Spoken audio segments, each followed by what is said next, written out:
All right. Thomas H. asks, Mike, is there such a thing as a riskless trade?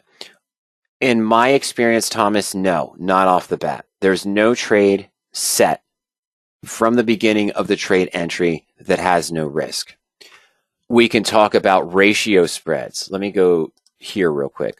Or ratio back spreads, Thomas, excuse me, that offer a potential profit in one direction and no risk in the other direction if set up properly, but you still have a V profit and loss in the middle where you can lose. The only thing that I would consider as a riskless trade from the start is likely not going to meet your trading goals, your risk reward tolerance. And that would be a conversion. What is a conversion? It's a form of a collar or a short collar trade, Thomas, which we'll talk about in a minute following your backup question, where you use the same strike and the same expiration. And if you can get a positive premium on those, doesn't always happen, but if you can get a positive premium, it's essentially a riskless trade with a very small potential return. Okay. Now we have a default search. I went into long collar, Thomas. I went into search, of course, and under long collars, there is the conversions default screen. And this is looking usually about 20 to 40 days out in time, because that's usually when you can find a lot of them farther out in time. But I could find leap ones, for example, but they're only going to be offering me maybe a 4 or 3% return for 12-month trade.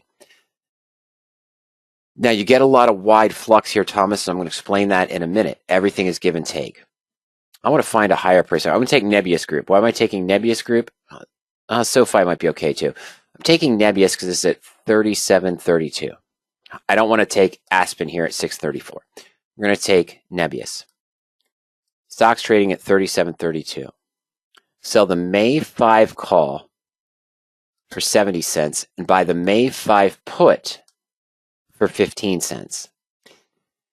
Now, you look at that and you say, okay, by straight bid and natural ask, that is only a 55-cent premium. I need 58 for this to be a riskless trade. But at midpoint, if you can get midpoint, it would be 68. This means if you got near this midpoint price for these options, you'd have a guaranteed no risk trade of 1.9% for the 28 days. I'm sorry, I'm looking at the wrong one.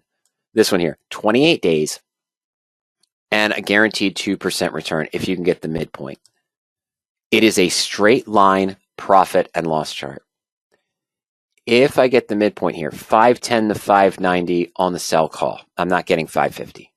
No. I'm getting 520, maybe 525 at best. 210 to 295, midpoint of 252. They're going to put me at 280. That's what's hard about these conversions. Okay, this no risk trade, straight line profit and loss chart. If it did get the midpoint, what happened, Thomas? Open the stock at 37.32. We sold a 35 call in the money at 550 and paid 253 at midpoint for the 35 put. Same strike. Total cost is 34.35, let's say. But if the stock's above 35, I get $35 back. I get assigned. If the stock's below 35, I exercise the put, the call expires worthless, and I make 35. Guaranteed profit if I got in at these prices of $65. Maximum risk, even if the stock falls to $1 per share, is 2% return. Maximum profit, even if the stock moves up to $40, $42, $43 per share, is 1.9%. $66. That's a conversion. Same strike, same expiration. The reverse of that is true on the negative side. If you're doing short collars, you'd be shorting stock, buying the call, and selling the put at the same strike and same expiration to see if you can get filled at that midpoint price. It's a very difficult strategy.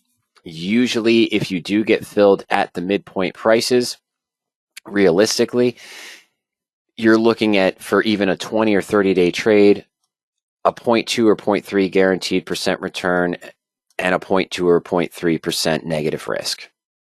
All right.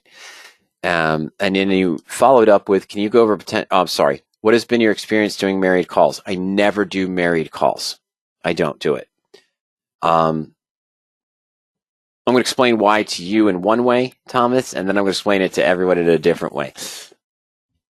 For blueprint owners, radioactive traders, in addition to having the blueprint and access to all of the different information that's available, and if you're a Fusion subscriber, of course, you have access to our trades. But one of the things blueprint owners and Fusion subscribers have is access to the blueprint members only pod on radioactive trading when you sign in. So you have blueprint owner only webinars, latest blueprint revisions and updates. And Thomas, on a side note, when you log on to radioactive trading after our presentation, click on latest blueprint revisions and updates.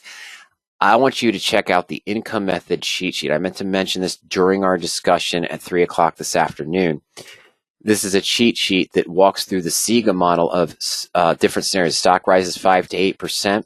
What income methods would you use? And you have a straight description of the SIGA model here for what you would use. A revision, a sort of synopsis. But in addition to that, stock stagnates. What would I look to do? Stock falls by 5% in the first 20, 30 days. What would I look to do? There's the SIGA model for that as well. Sorry, I meant to mention that during our discussion, but I had to get ready for today's webinar, so I had to cut it short at about 3:51, I think it was, when we were on our discussion. In any case, I just wanted to point that out there. Oh, shoot. I'm sorry, folks. But what I wanted to really show there real quick, Thomas, for radioactive trading, I want you to take a look at this. When you're in that section, the blueprint and fusion section of radioactive trading, my apologies, in the blueprint owner only webinars, you have access to this as a blueprint owner. There's a variety of different webinars. It's time for income method number 9, part 1 and part 2. Put your blueprint to work. This is the important one. It's 8, 9 years old. I'll be honest with you. This might be 10 years old. But it's 90% of the same content I'd present today. Kurt presented this one, and I was there as a sidekick, as in the old days. But this walks through how would we use the limited risk approach. We prefer not to use the married call approach because when you short the stock and buy the call long term, you're paying a monthly fee to borrow the shares of stock. There's other alternatives that are discussed here in playing the bear side of the market with that as well that we would look for. Okay, so later on, Thomas, you and I can talk about that more in depth, about the married calls. And, of course, the setup is very similar. I'd use the same type of criteria, but reverse that you might use for the married put. If I was doing that, what I mean by that is that I'd short the stock. I'd buy an in-the-money call far out in time to keep my risk controlled to single digits. As we said, let's navigate over the search tool for married calls real quick. And this one here is inverse radioactive. That's our main default that we'd like to use for this approach, that I would use for this approach if I was doing it. And buying Flower Foods at 17.31, buying a January 15 call at about 2.95. Maximum risk is 3% to the upside with potential, it's not unlimited, I should say, but potential profits to the downside until 0. That would be the inverse structure that we would use there in that case. And the default search for you, if you want to approach that, it's under married call.